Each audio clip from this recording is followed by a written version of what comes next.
took me a long time to be able to say this because there's still a teeny part that feels like I'm betraying my brother to say that I can live a purposeful and meaningful life. They're married together. The grief and the joy and the sense of purpose and meaning and hope, they coexist. And I'm living proof of it. I know that you are living proof.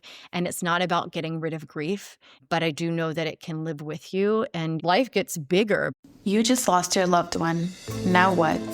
Welcome to the Grief and Life podcast, where we explore this new reality through grief-colored lenses. Openly, authentically, I'm your host, Nina Rodriguez. Let's get started. Welcome back to the Grief and Life podcast. My name is Nina Rodriguez, and I'm your host. Today's guest is someone whose story feels incredibly close to my own. Destiny Rael is a trauma-informed life and grief coach and a group facilitator who helps people navigate life after loss and life transitions that change absolutely everything. After the sudden loss of her brother Joseph, her grief became the heartbeat behind the work that she now offers, helping people move through pain with honesty and compassion and begin rebuilding a life that fits who they are now. What makes this conversation especially meaningful to me is that we share a lot of parallels in our personal stories, right down to the name of our brothers, her Joseph and my Joseph. So this one feels personal to all who have experienced grief and sibling loss. Let's get into it. Destiny, welcome to the Grief and Light podcast. Thank you so much. Thank you for that beautiful introduction and just having me here. And I've been wanting to connect with you so long because of that parallel. And I'm sorry that it's this that's bringing us together, but I just admire what you do and the work that you do and the conversation. So I'm excited to be here with you. Thank you so much and fully received. I am so grateful that we get this opportunity. It's been a long time coming. One of Yes. the things that we follow each other on social media, and I was just like, oh gosh, me too. Every time you posted something, our stories are very similar. And it's not just about sibling loss. There's a lot here. But I want to give you, the opportunity to share with us, how did your relationship with grief begin and how has it evolved into what it is today? Great question. When I now have an understanding of grief, instantly, of course, just go to the loss of my brother. And I could reflect back at different points of my life and other losses, and even a childhood loss when I was young, one of my best friends, and different experiences throughout life that we have grief. But hands down, what brought me to my knees is the loss of my brother. And, that just turned my life upside down and completely shifted not only myself, but my life and the work I do, how I show up in the world. My brother Joseph was my best friend. We came out here to do music together. We had dreams together. Our friends were connected. We were really intertwined. We lived together when we first moved here. And it just was so sudden and unexpected. And so it just kind of pulled the rug from underneath me. And so that would be the direct kind of new understanding of what grief is or my experience and relationship with grief for sure was the loss of him. Thank you. And we honor your brother through this conversation. Yeah. We were chatting before and I was explaining that this episode, for obvious reasons, feels very personal, but hearing your brother's name, Joseph, which is also my brother's name, really hits home. And that has me a bit emotional. So Yeah. understandably so, because it just reminds us of our losses. And you lost Mhm. your Joseph in his 30s as well, to my understanding. Tell us Mhm. a little bit about him, not just the way in which he transitioned, but more who he was and anything that you would like our audience to know about, just like a tidbit of who he was in your life and what your sibling bond was like. Yeah, thank you. I love when you're saying his name. In fact, I have a tattoo, his signature. It's Joseph. I've all over me now tattoos. I didn't have any tattoos before he passed, and now I have a display of honoring him, and that is one of them. His signature. So wanted to acknowledge that. And I love when I get a chance to talk about my brother, especially with people that have gotten to know me after. And in fact, I also call him Jobo. That was when I was little, I couldn't say Joseph. So I said Jobo. So I still actually called him Jobo up until he transitioned. So it's cute and fun when people say Jobo, keeping him present. My brother, I mean, truly, when I tell you, best friend, soulmate, partner in life. We, as I mentioned, came out here for music, and that was what he was really pursuing. And if anything, uh, your audience were to take away and mean the world is to listen to his music. And I don't know if it's possible maybe to share that link, but I have it on my website. Absolutely. Yeah. But continuing his legacy because he was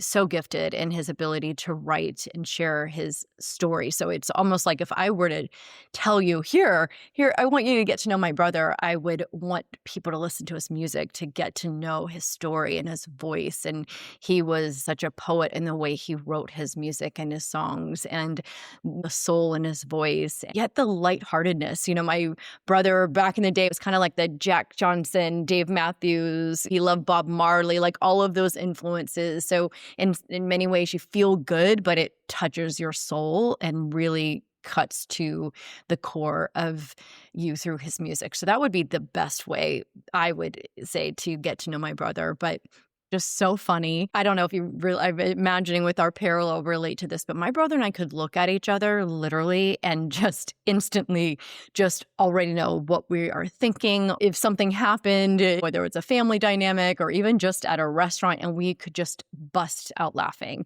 And everyone in our circle, like my mom and family members and friends, would always say, like, you can't, with the both of us, you can't get in there. And we had our own world, own inside jokes. I mean, even just talking about it's something I miss deeply, you know. So just that it's not just the obvious memories and the obvious things, it's those little nuanced inside joke moments. And so I could literally have, I should have a podcast just on our memories and the fun times. But yeah, my brother was just such a good hearted soul. I always had an inside joke with everyone. And that's the beauty. I get so many stories over the years about him or something they did. But yeah, I would love if people actually listen to his music to really get a little insight of him and how he contributed to the world. Thank you so much. And I will absolutely link his music in the show notes, and I would love to listen to it myself. Yeah. Jobo sounds amazing, like such a light. And I'm getting teary eyed with you because I know exactly what you mean about that stare across the room where there are no words and yet you speak volumes, and that language kind of goes with them. Not kind of, it actually does go with them Mm, because there's nobody that you could look in that same way uh, mhm. who would just get it with the understanding that they had. So thank Mhm. you for sharing that aspect of your beautiful sibling bond with him. And you say we came here for music. Where is here, and where did the story with the music begin? Yeah, great question again. Thank you. So we came from a musical family. My dad is very gifted singer, songwriter, artist, engineer, producer, musically inclined, and my grandfather's an opera singer, and then other family members. And I was the one performing throughout high school, and even when I was young, I was like, I'm going to be a famous singer, I'm going to be an actress. My brother was always behind the scenes. He, was great at sports, great at, so many different things. When he turned 20, he wanted to start taking guitar lessons, and that's what I got him for Christmas that year. My parents bought him his guitar, which I have right in front. I still have that guitar. My brother just picked up anything. If he picked up golf, next thing you know, is, a great golf player. You pick up a guitar, next thing you know, he's playing and performing. So when I say that we came here, we grew up around different places. I was born in Houston, Texas. My brother was born in Virginia Beach, actually, when he was a little baby. But we moved to Houston. Then we came here to California when we were young. Then we moved to the East Coast. And then we actually both came back out here to really pursue music. And I was the one outward and, ready to go, but he was the one slowly behind the scenes going to open mics. In fact, I have a funny memory that when we were living together, he would sneak out and I would see him with his guitar. I'm like, where are you going? And he would always say, well, I'm not telling you because I know you'll show up, which is true. So it took a minute that he started building his courage and doing these open mics. And he, I would say, had a lot more courage and a willingness to put himself out there, even if there was just me in the audience. And it's something that I carry to this day. I mean, speaking of like doing this work and starting a YouTube channel, I think of my brother in that way. Like, he would be putting himself out there. He would be, showing up, even if one person was in the audience, and just that bravery that I try to bring forward. That's kind of where it started as far as the family ties of it. My brother just surprised us all because, that was like a quiet talent he had that unfortunately just got cut short. But I will say on that note, right after everything happened, my brother just turned 34. His birthday was January 6th, and he passed January 8th of 2011. So 2 days after his birthday, and it was um, aortic dissection. So it was natural causes. It's behind the heart. The aorta tore. We had no idea. I mean, it was just like, in fact, we literally were writing a song together that week. That was my last text to him. When are we finishing the song? So there was a lot there. I've never been able to listen to that song, by the way, that we were writing, but I was also working in the music industry at the time. I was a recording studio manager and was blessed to be able to be in a recording studio environment. We used that facility, all his friends, and they had different vocals and different tracks that he had on his computer, and so we collected all of that and then built his latest music, even things that weren't finished. And I just feel so blessed.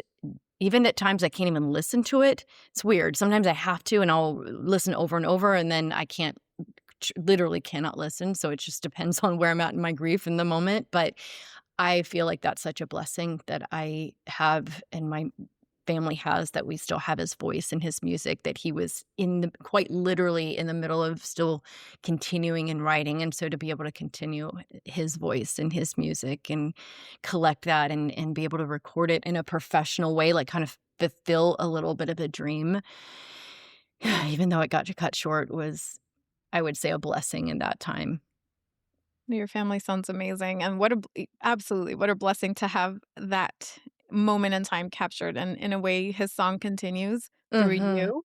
I had a guest who said, "We get to carry their love light forward," and the way that you're carrying Jobo's love light forward is so meaningful, and it sounds like he just gives you that nudge, that brotherly nudge, like, "You got this, you could do this," to put yourself out there, and it's so empowering, and I absolutely can relate to those moments of discomfort where you just kind of feel their or hear their voice in your mind Hmm. telling you to just keep going, encouraging you to do more and put yourself out there. It sounds amazing. And sibling loss is often not something that's talked about. He was your only sibling, and that changes our sense of identity, how we show up in the world, our dynamics. How did you experience your own sense of identity after his loss? Yeah, that is such a powerful concept of, okay, I was this sister and we were only 15 months apart. So he was just a part of my existence. And again, us being so close and best friends and just intertwined in our lives together. So to have that just abruptly cut off, it changed everything, even musically. My whole career was about pursuing music, and that is one thing I do think he would be kinda mad that I'm not singing as much anymore, and I'm like, "I know," but that identity, I mean, if you would have talked to me at that time, you would have identified, "Oh, you're a singer, you're a musician, you're pursuing this career," and that just cut off. I've never really been able to come back to that part of me at all, and even when people say, "Oh, your brother would want you to," and I'm sensitive to that, and I don't love hearing when people tell me what he would want, But there's some truth to that sentiment, I feel, just because he was my biggest fan, and in fact, the last time we were physically together, as I mentioned, we were writing a song together, and he was like, "Destiny, you're the best singer," and he was like my cheerleader, but I have not been able it's like that part of me truly died, inside. It just this I don't even listen to music the way I used to. It just feels like a big chunk of my identity shifted.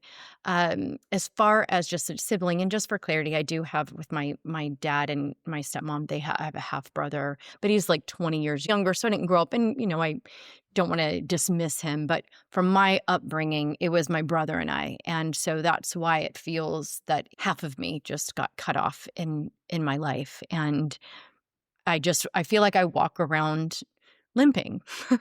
Spiritually, I'm limping because half of my body is gone. That's how it feels like showing up. And I hope that answered the identity piece It because does. It does so much because I identified myself so much in that it feels like an amputation. I try to explain sibling loss to other people, and it's like it's literally a part of you is missing. And yeah, you also mentioned that you've experienced other types of losses and other types of grief, but I could see how this one which was just like the marked one.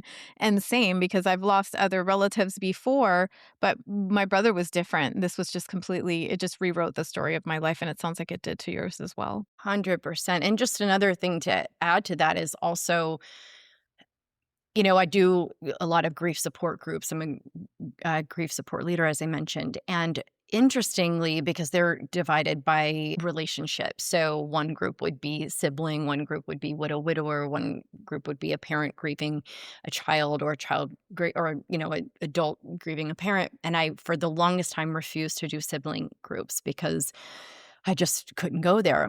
I finally, after several years with this organization, I did, and that ended up being its own healing. But what's interesting, the reason I bring this up, when I was doing the widow widower group, there was something about that life partnership and the dynamic of a spousal relationship that I actually identified more with, because I felt like my brother and I've been married, divorced. My ex and I are great friends, but married, divorced, friends come and go, relationships come and go. But that was the solid relationship. And my brother and I would joke that, I'm going to be wheeling him around in the nursing home and we're going to be playing card games, and that it was guaranteed. And I'm not by any means encouraging divorce or all of that, but relationships do change, but that was never going to change. So it felt like my life partner that was supposed to be for the rest of my life, that you kind of commit to in this, you know, from our babies, like we're in this together. And that just felt like, again, kind of an amputation. So while yes, I definitely connected through the sibling loss dynamic when I would do those groups, surprisingly, the spousal partnership, there was just something about that dynamic that I found myself relating to even more, and that's what I feel and I know there's different dynamics with siblings, and, from what you've shared, and I will speak for myself in that it's a blessing that we were so close. And I know that's not always the case, but with that understanding and having that sibling relationship, it's kind of like you've got your born best friend, you've got your born life partner, you've got your born, you know, soulmate, really, or that's how I felt. So it's a very significant loss that I feel like the sibling dynamic doesn't get credit for. Absolutely. And thank you for sharing your perspective. I could totally see that, how it does resemble that partnership aspect in a marriage. And Mhm. it's not that they're the same, it's just more like that buddy, that person that speaks that common language that you feel a different type of closeness with. And yes, absolutely, there are siblings that actually don't get along. And that's part of the complexity. And there is grief in that as well. But Mhm. I could relate to the fact that you were close and I was close with my sibling too. So it definitely feels like that loss. And from singing to supporting people through life and grief, how did you decide to make that shift?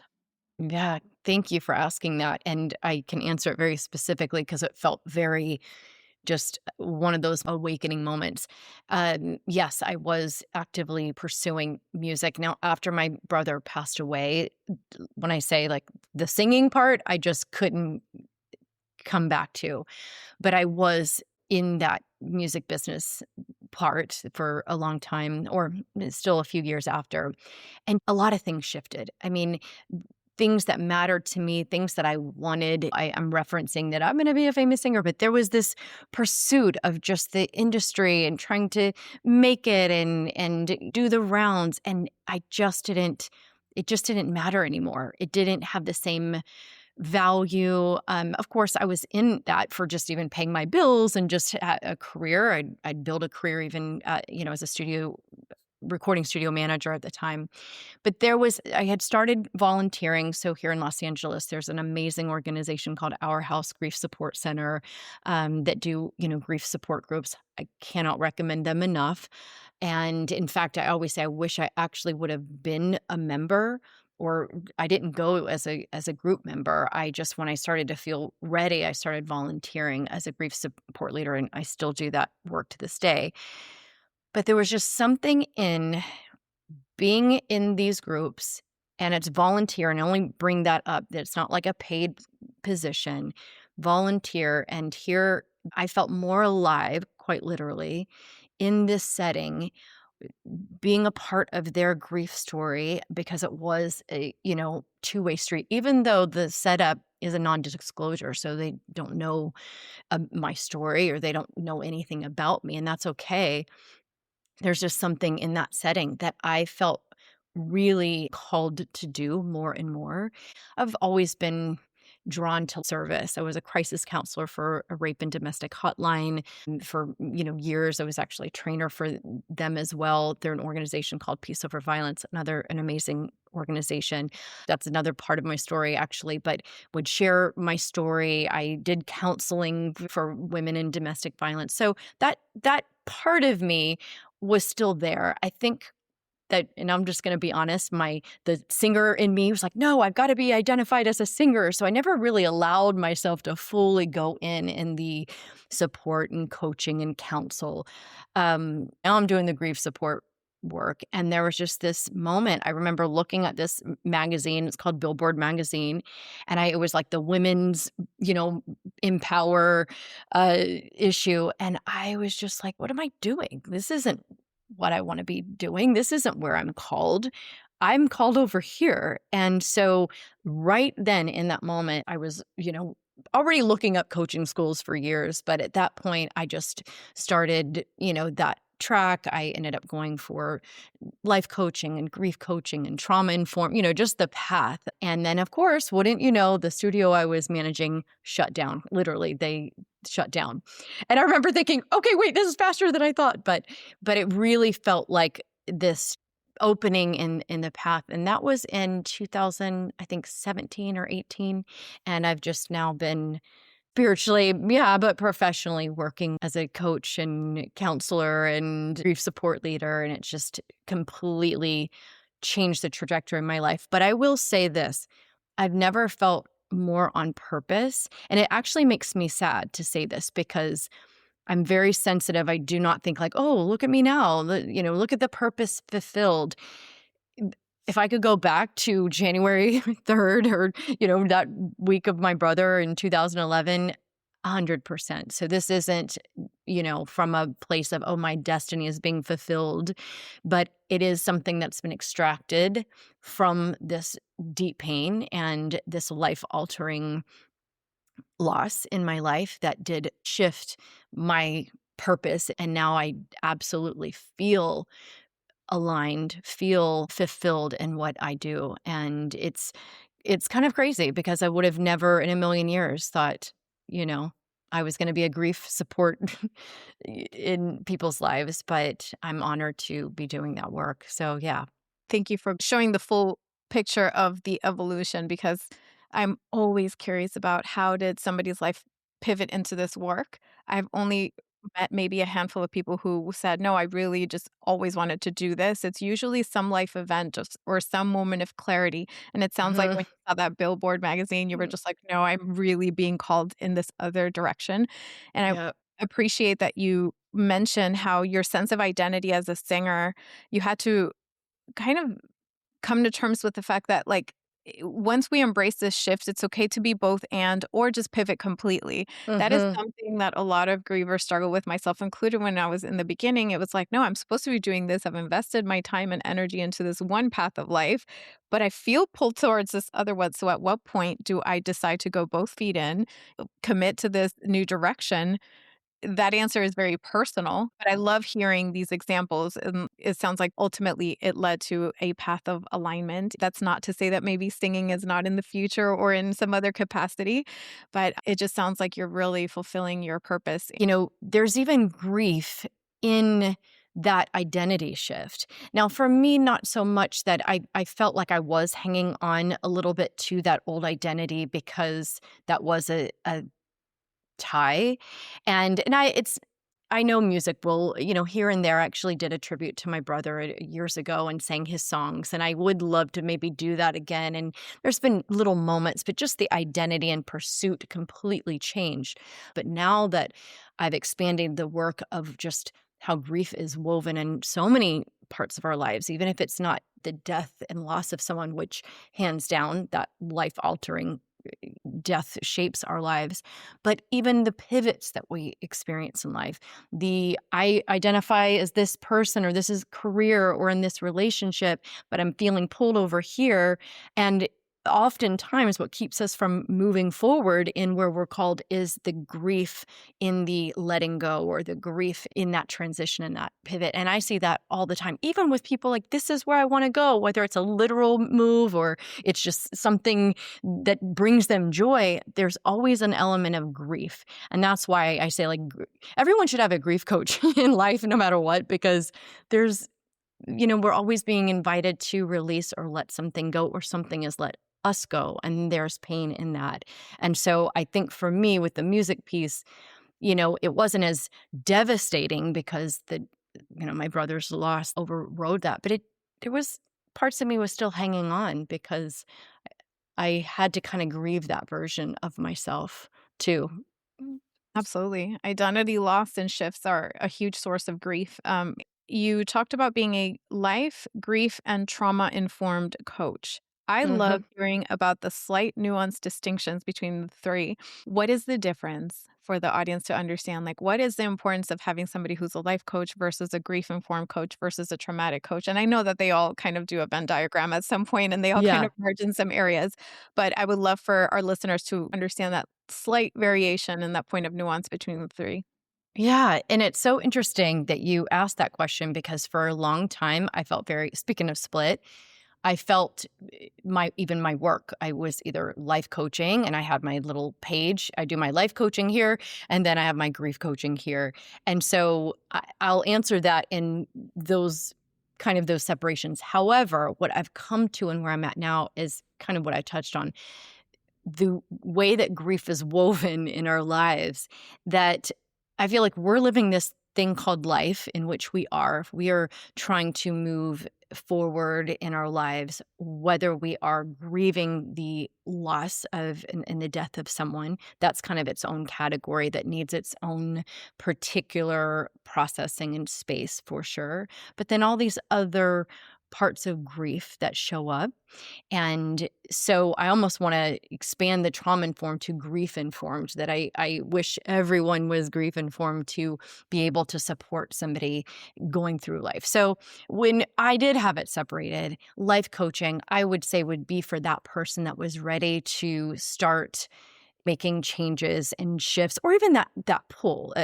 Something's changing in me. I don't know what's happening. I want this thing that I can't seem to have, or I want to get to this place that I don't know how to get to. And so we look for forward motion. And yet, oftentimes, we are stuck, whether it's just life circumstances that keep us, whether it's financial or relationship, et cetera, or even just those internal dynamics that we haven't addressed in our lives. So, in general, with life coaching, we are focused on the forward space and getting you from A to B, if you will. Well, grief coaching, or the grief aspect, is absolutely where the focus is around the grief. And this is where it gets just so intertwined. I've had clients that are quite literally at the same time about to get married, and then they find out their father passed away. And how do they hold the space of this new life that they're about to start that brings joy and grieve, their father? And that's a few real stories that I have in helping to navigate that. And I would say with the grief is really giving them the space to move through that grief in their life and to like hold all of that at the same time and give that permission to grieve and meet them where they're at in their grief journey. And also that this doesn't negate that. Now, it's not always that black and white. Sometimes people, many times, just come to me. I imagine you as well. And they're just needing to grieve and be in their grief for their loved one. And that's where we orient it to. And that's the focus, is the honoring their grief. And then, okay, how can we help them integrate their grief, as you and I have done? I'm still grieving. Grief is still a part of my life. That's why I do these podcasts. My brother's still with me. My grief is with me. And as I live my life, but the grief piece is the focus. The trauma informed is really just awareness of that space and that sensitivity, and especially in the life coaching, because there's this desire to get people to move forward, set goals, get ahead, high achieve, all these things. But if there's other things that are present or going on, whether it's emotional healing, old wounds, grief, the trauma-informed awareness around the nervous system, that, cognitively, they might be ready and actually want to move forward, yet there's something in their body that's not safe to do that. So from that trauma-informed lens, we would work with that safety piece, the body piece, and help them set those goals from kind of a regulated mindfulness, and then moving forward. So I hope I touched there. It's such a big conversation of life, and I can see you nodding, so I'm sure there's like agreement there. But now I would say that, well, yes, because I specifically support people that are going through, I hope it's okay to swear, but this is what clients tell me. Like, when the shit hits the fan, guess who they call? Even friends, when the life disruptions, and yes, not just bereavement, but just life, lost the job, got divorced, or even just internally burnt out. I don't know what I'm doing anymore. I just can't get up out of bed. I'm not inspired. All those moments. And now it's like, okay, we're going to look forward, but we're also going to be present with where you're at. And in my experience, there's always a grief component, even if it's the grief of just parts of ourselves and our own identity, that we have to honor and grieve and support to help shift and integrate forward. So now it's like it's all together. Thank you, because in my belief system, and it's one of those things where after you talk to certain people, you realize, oh my gosh, these things are absolutely intertwined more often than they are not. But there is a nuance. So thank you for clarifying those three pillars, if you will. And also, if people wanted to work with you in all three capacities or in any one of the capacities, how could they get a hold of you, and how could they work with you? Yes, thank you. And I do want to say one thing. Please. Just from a sensitivity piece, there's absolutely a difference in the bereavement and the death of someone versus, other losses, and not to dismiss or deny that. But that piece, I don't want to just blend it all in. When we have experiences, we're talking about that amputation, if you will, that just life-altering loss from someone that we love, that deserves a specific space of honoring that person in their life. And so if someone did come to me, that would be a big part of the work that we do together. And so honoring that person, the memories and way that we can bring that person forward in their life, or if there's estrangement there, and that happens a lot too. So I just wanted to be sensitive that while, yes, I'm saying it's all together, it's also unique to the person that is seeking support in that moment, and how they could come to work with me. I actually just recently started a YouTube channel, finally putting myself out there, hearing my brother like, get out there. Clearly I talk so much, so just why not hit record? But I do have my YouTube channel talking about these very things, grief and rebuilding your life after loss. And I try to bring some coaching tools because I think we like things that will help us sort of navigate. So it's not just conceptual, but also I try to give, whether it's a journaling exercise or, tools and resources. So that would be one thing that they can just come to, which I'll give you. It's under my name. But then, of course, on my website, I do work one-on-one privately with clients. That's the main thing. I've done things over the years, group programs, and I still do that.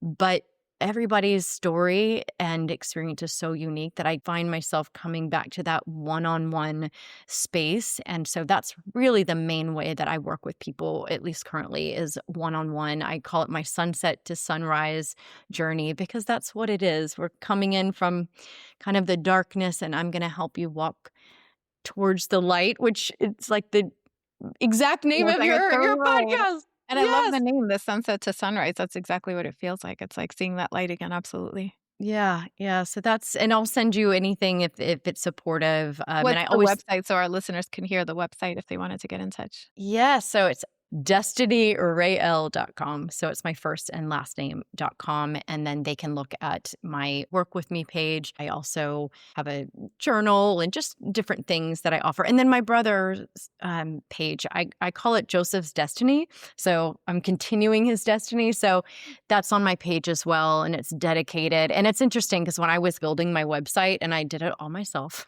at the time, that was the hardest page. It was the most important page, even though it has really nothing to do with like business, but it was the hardest page for me to build, obviously, but it's the most important page. And that's on my website as well. Joseph's Destiny. That is beautiful. I love that. And of course, it'll be all linked in the show notes.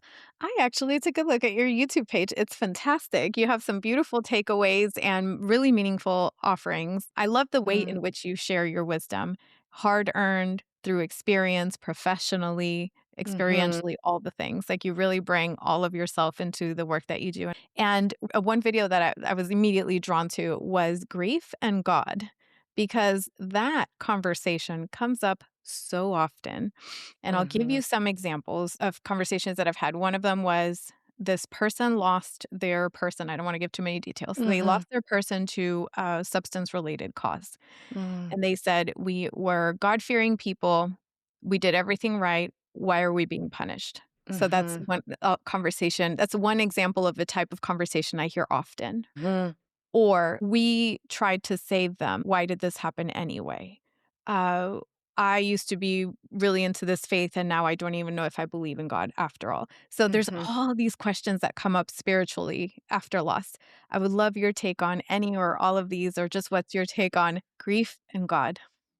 Yes, thank you. I had a feeling you were going to ask about when you said that you saw it. I just felt that, and it's such a big conversation. I can speak from my own experience and just very similar. Those clients and people that relationship with their grief and relationship with God, how it completely changes. I do think that it's worth noting what that relationship might have looked like before. For me, my dad is a minister. I grew up in the Christian household, and even that was starting to shift, and I was exploring, but I always felt very connected and was, studying all things spirituality and religion. And I have another video on there that kind of ties why vision boards hurt after loss, because I'd done vision boards and, Yes. all of these Yeah. things, and you're manifesting your destiny. Well, that was not on my vision board, Such a good point. my Yes. brother not even in the realm of that. So when you have a faith or you have an understanding or for something that provides you comfort and that completely gets destroyed, again, it's not just the grief of the person. Now your entire foundation of your belief system, things that perhaps provided you comfort or hope or even a sense of control. Like, yes, I can manifest my destiny. I mean, my name is Destiny. I use that like every day, like it's your destiny. And then it's like, really?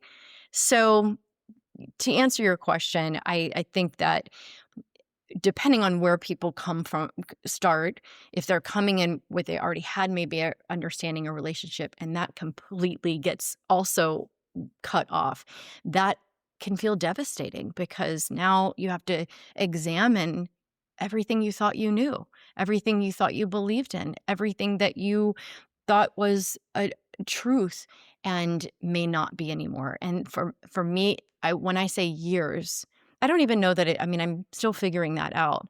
But I would have told you I had a strong relationship with God and spiritual teachings and vision boards and all of the things. And I couldn't even say the word God for a long time. I just felt betrayed. I felt um again, just this like, what's the point? Does this even matter or mean anything?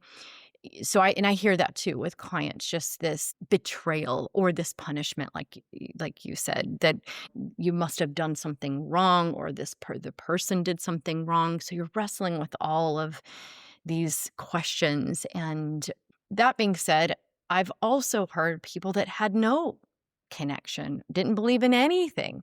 And now they're reaching and longing for that connection and discover new ways in which they connect to something much bigger than themselves through their loss, through their death.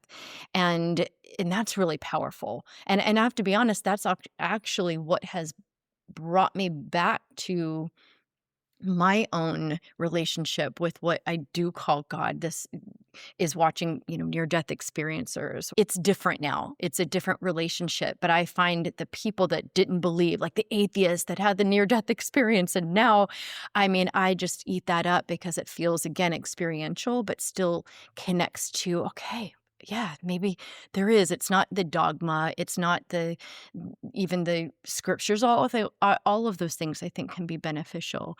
But to wrap this, because it is such a big conversation, while I think grief is a relationship, we also have to look at that relationship with, I'll use the word God, but whatever that is, and how that changes and how your grief changes that. And that is a part of the process. And for me, it was a huge part of the process and pain and grief of that shift in relationship. So, It's just such an important point to bring up because loss, big loss, changes, shakes up our foundation, mhm, including, grief is mind, body, spirit, emotions. It impacts every single aspect of our life. And that's one that gets rocked pretty hard for a lot of people. And absolutely. there's a lot of assumptions for what happens thereafter. You touched on this just now that some people can go either way, but I've heard like, oh no, then you become more religious or you stop believing in God. And I say, no, it shakes up your foundation and there's an opening to try to understand what just happened differently. It certainly happened to me. I'm so glad you talked about NDEs because that was the first time I started hearing stories of NDEs through on YouTube and algorithm did its thing. Next thing I'm being fed like all these NDEs stories. And quite frankly, it was the only thing, not scripture. We still did the religious rituals from our faith and that felt grounding in that it was a moment with our family together praying that was really nice and comforting. And Mhm. yet, what gave me some kind of, like, hope or try a possibility of an answer to try to understand this loss differently was these stories of near-death experiences because for reasons, that we could just make another episode about this, but, I did thank you I would do thank you for touching on that because the people who are maybe listening and struggling with this aspect of their grief. I just want to validate that it is a normal occurrence and Yes. check out Destiny's YouTube channel. And that particular video about grief and God is really good and just normalizing this part of the grief experience. There's also the grief of abuse in early childhood. I leave it Yeah. up to you how much you want to say, but that's an aspect that is very front and center right now in our collective conversations, and it's coming up to the surface. So it's much or as little as you wanna say. I'm being vague on purpose so that you could disclose whatever you feel comfortable with. Yeah, thank you so much for that sensitivity. And I know exactly what you're talking about. And I shared off camera that I'm an open book. And, this used to be a big part of, again, my mission to share until it just, I feel like got trumped by the loss of my brother. And then that became my mission and I guess advocacy. But yes, I was a survivor of childhood sexual abuse. I was sexually abused by my neighbor and his two daughters when I was about 5 years old till about 9 years old. So, um, just touching on that because it does tie into the grief and the sibling loss because when you have that, secret that at that time no one knew, but, you know, I'm very careful. That's the only thing. I'm not an open book in talking or sharing anything of my brother's experiences. But what I will say is that it's like this shared that solidified the bond even more, just my experience. So it is a part of grief and it is relevant to the conversation to me. But that was a big part of my childhood. I did end up telling what happened that completely just changed my life as a young girl because next thing you know, I'm got police officers, psychologists, just the complete dynamic shifted in my life and up until I was like 18 when he finally got sentenced. So he did go to jail and there was that quote unquote justice, if you will.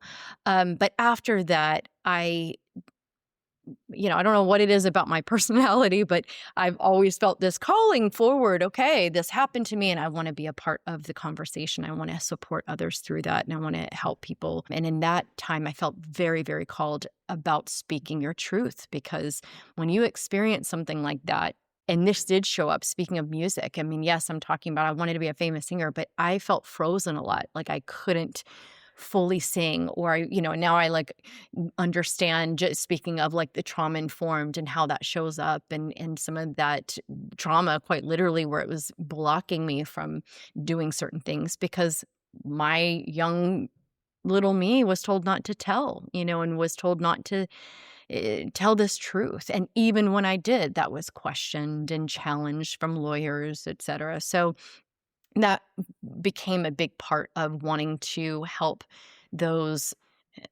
free themselves because I think part of I wanna say the release of me just sharing what happened and telling and then getting that justice was a huge part that I'm not carrying that. I was able to tell, and you're right now there's such all this stuff coming in the front and center, people that have been holding on to this trauma, and they've never been able to share, and if they have, they're not believed.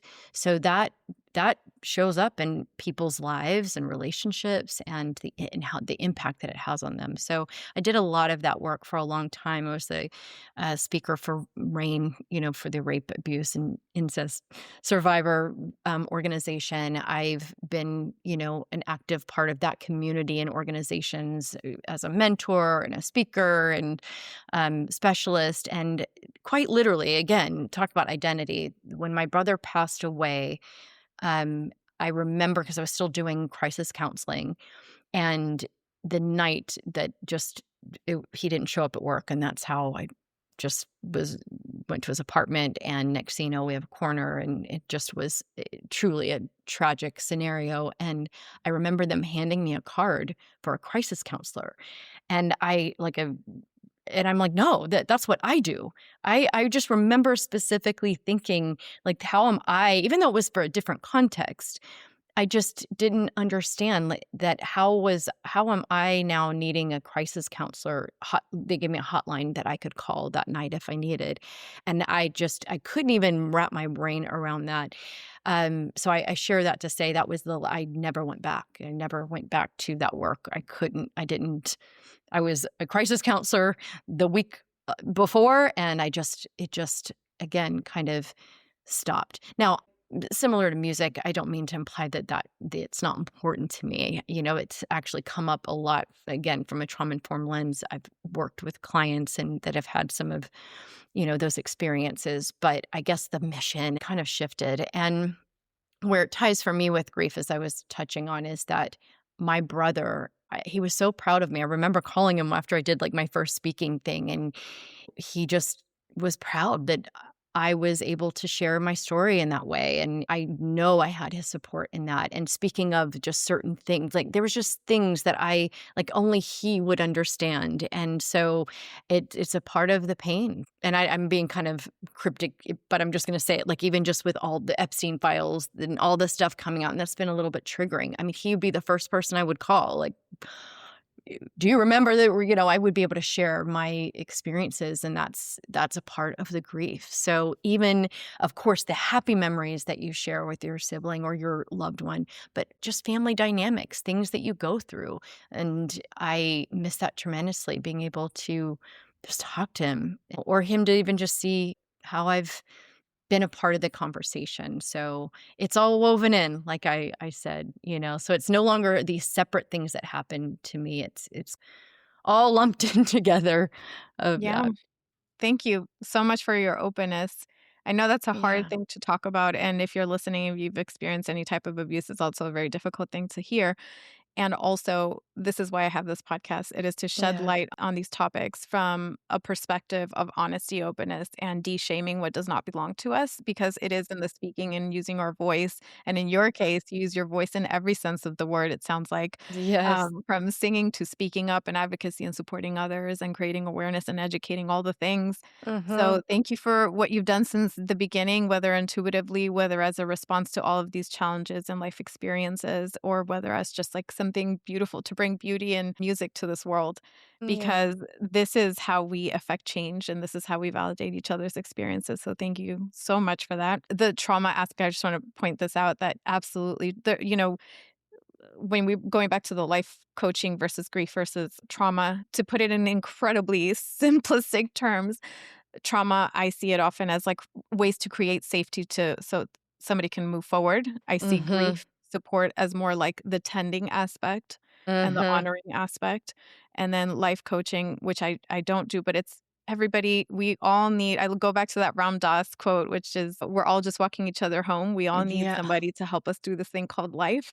So all of them put together, you are a fantastic resource. And for Mm. everybody listening, you can already tell that this is somebody that, Mm. has really embodied this wisdom and this knowledge. So if you're looking for somebody to connect with to help you through the next phase in your life, by all means, call Destiny. It is your destiny to call Call her. destiny. I love that. That has a nice ring, like, call your destiny, and Call I'm your I'm here destiny. on the other end. Your destiny is calling for you, and Your I'm destiny is absolutely calling. And I want to be mindful of our time because I would love to continue the conversation with you, whether in another episode or an Instagram live or something that we can collaborate on later. But for today, I give you the floor to maybe include something that feels important to include in this conversation. And if not, we can begin to wrap it up.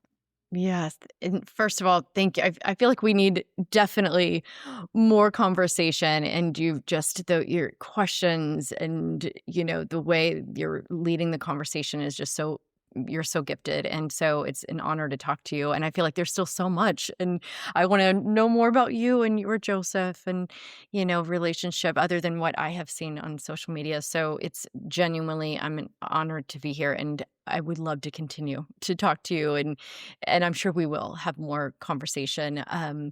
What I will touch on when you were talking about it kind of brings full circle about the life coaching, grief coaching, trauma informed, using my own example. And I'm just going to give like something specific. If a client came to me and let's say they were struggling, like, I want to be a singer, but I'm not able to sing. And if you just get them to like, well, why aren't you putting yourself out there? Put out that song, go record the song. And maybe you do those things, but the trauma informed lens or even the grief informed lens, we might explore, even if it's unrelated. And that, whether it's the questioning and being present to help them deepen that into, like, for me, I would have probably taken myself to that block and in the body where it feels that tightening. And quite literally, in my own story, anytime I would have to sing, and I'm not even exaggerating, I like had 2 neck braces. I would get strep throat. I mean, story after story that when I would have these opportunities, fortunately at that time when I was young, I kind of had an awareness around like, what is this? why do I keep getting these, throat aches or things around the neck? So I had my own sort of understanding and try to explore that. But from the coaching perspective, that would be that signal that we would go to if, with the client, let's say. So I just wanted to touch on that it's not just about getting the person to do the thing. There's so much other layers. And when we can approach that, then yeah, the external action or steps to take or the life coaching and going towards your dreams will naturally be a byproduct of really looking at the deeper root of what's happening. And so when I say I'm a life coach, yes, it's all of those things, but it's really with that deeper understanding and wanting to help people get to the root and the grief and to support them there. And that can show up in so many different ways. You don't even realize something or don't connect that dot. But like I just shared, I had to deal with that and I had to start to heal those saboteurs. I mean, that my body was literally protecting me and stopping me by getting sick or, having a neck brace. And so really looking at that. And of course, I had to handle the physical condition. I would never just say, "Hey, take your neck brace off. You're fine." But it's metaphorically speaking, looking at that deeper and how your body's protecting you and keeping you from that. So I just wanted to touch on that piece of it, that it's layered and it is mind, body, soul, and bringing that together and helping people just, orient themselves. I do believe, and it took me a long time to be able to say this because there's still a teeny part that feels like I'm betraying my brother to say that I can live in a purposeful and meaningful life. And I can just feel it inside. I feel this protection of wanting to say, kind of want to stay in the grief with my brother. They're married together. The grief and the joy and the sense of purpose and meaning and hope. And they coexist, and I'm living proof of it. I know that you are living proof, and it's not about getting rid of grief. It's not about just overcoming. I don't know that you overcome grief, but I do know that it can live with you, and life gets bigger because now you have this. I always think of grief as just like bombarded your life. It just moved into your house and rearranged your whole entire apartment or house and the furniture, and you fight it and you try to kick them out, and now it's here, but now you've rearranged it in ways, and you can still redecorate and you can still have new things that you build in your house, and now you have this thing that's just is a part of you now. And it is possible to quite literally live your destiny, and not always easy, but I'm honored to be a part of someone's journey in doing that, and having people like you that's supporting them as well and doing that. So Beautifully yeah. said. Grief is the roommate we never asked for, and Yeah. we learn to live with it one way or another, and in a way sometimes helps us Yeah. quite literally find our voice again and Yes. with agency. Thank you for your wisdom, for everything you shared with us today. I hope our listeners are walking away with some nugget that is helpful to them in their grief journey. And of course, all the information is linked in the show notes. And to close out the conversation, final question: what would Destiny today say to Destiny after the loss of Joseph? That hit. The destiny today, it's interesting because I just turned 50 and I was 35, and there's like these milestone. Um, what I would say to her